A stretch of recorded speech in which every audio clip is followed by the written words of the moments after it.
আমি আছি এখন বুদ্ধদেব ভট্টাচার্যের বাড়ির সামনে এবং আজকে যে কথাগুলো বলবো যে যারা আমার সামনে রয়েছেন তারা দীর্ঘদিন বুদ্ধদেব ভট্টাচার্যের সাথে কোনোভাবে যুক্ত ছিলেন। কেউ ছিলেন তার বাড়িতে দীর্ঘদিন কাজ করেছেন। একবার শুনে নেব তারা কি বলছেন, তারা কতটা দুঃখে রয়েছেন। আমরা আজকে 50 বছর ধরে ওনাকে দেখছি। আমি 50 বছর ধরে দেখছি ওনাকে। উনি তখন পুলিশ মন্ত্রী ছিল, তারপরে উনি জ্যোতি বসুর পরে উনি মুখ্যমন্ত্রী হয়েছে। তো আমাদের সঙ্গে ভালো সম্পর্ক ছিল। আমাদের এই জায়গা জমি নিয়ে একটা ঝামেলা হচ্ছিল। আমরা ওনার বাড়ির পেছনেই থাকি। তো ওনার কাছে আমরা তখন জানালাম যে আমাদের এরকম উচ্ছেদ করার জন্য এরকম লোক লেগেছে, এরকম ব্যাপার, টাকা পয়সা দিচ্ছে, বলছে এখান থেকে উঠে যেতে হবে। তখন আমরা বললাম, উনি তখন আমরা একটা চিঠি দিয়েছিলাম, একটা চিঠি পাঠিয়েছিলাম। হ্যাঁ, ওই জন্যই বলছি, আমরা একটা ওনাকে চিঠি পাঠিয়েছিলাম ওনার এখানে যেসব পুলিশরা থাকতো তাদের হাত দিয়ে। তখন উনি ডেকে পাঠিয়েছিল যে যারা এই চিঠিটা দিয়েছে তারা যেন আমার সঙ্গে এসে দেখা করে। তো আমরা এসে ওনাকে বললাম যে এই সমস্যা আমাদের। বলল, আমি যতদিন আছি তোমাদের কোনো ভয় নেই, তোমরা থাকো, নিশ্চিন্তে থাকো, আমি তোমাদের পাশে আছি। এবার যে স্বইচ্ছায় উচ্ছেদ হতে চায় তাকে আমি কিছু করতে পারবো না। আমি এমনিতেও ওনার বাড়িতে চিকের কাজ করলাম, তারপর ওনার মেয়ে হলো, মেয়ের মালিশ করা এ করা সব বৌদি বলো না তুমি জানো তোমাকে করতে হবে, শান্তি তুমি করো।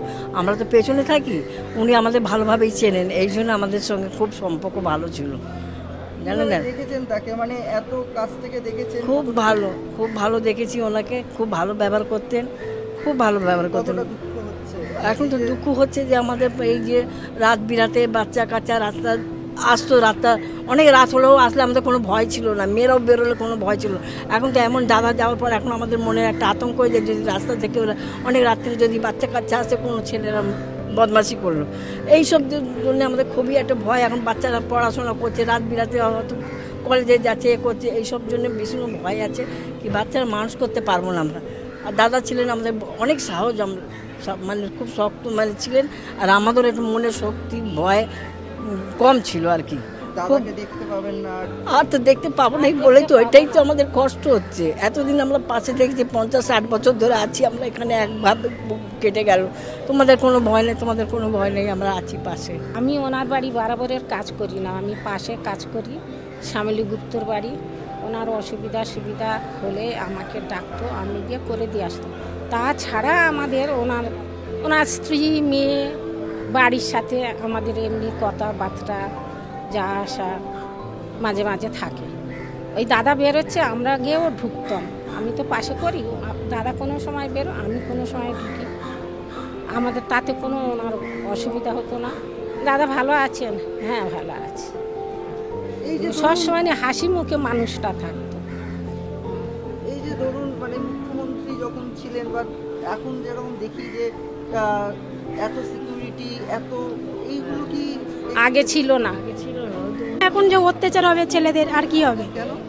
উনি ছিল বলে জায়গাটা অনেক মানে ঠান্ডা ছিল, আমরা শান্তিতে ছিলাম, একটা নিশ্চিন্ত ছিলাম। হ্যাঁ, উনি খুব ভালো লোক ছিল, ওনার সাথে আমরা যেতাম, বাড়িতে ওপরে কাজ করি আমরা যেতাম। কত বছর ধরে কাজ করছেন? আমি ছেড়ে দিয়েছি, 4-5 বছর হয়ে গেছে ছেড়ে দিয়েছি। বুঝতেই পারছেন সবার মনের মধ্যে একটাই আক্ষেপ, সেই মানুষটা আজ আর নেই, কোথাও যেন শূন্যস্থান। সেই শূন্যস্থান আর হয়তো পূরণ হবে না। এই যে একটা তার আশ্বাস, আমি আছি, আমি পাশে আছি, কিচ্ছু হবে না, এই বলার মতো মানুষটা আজ আর নেই।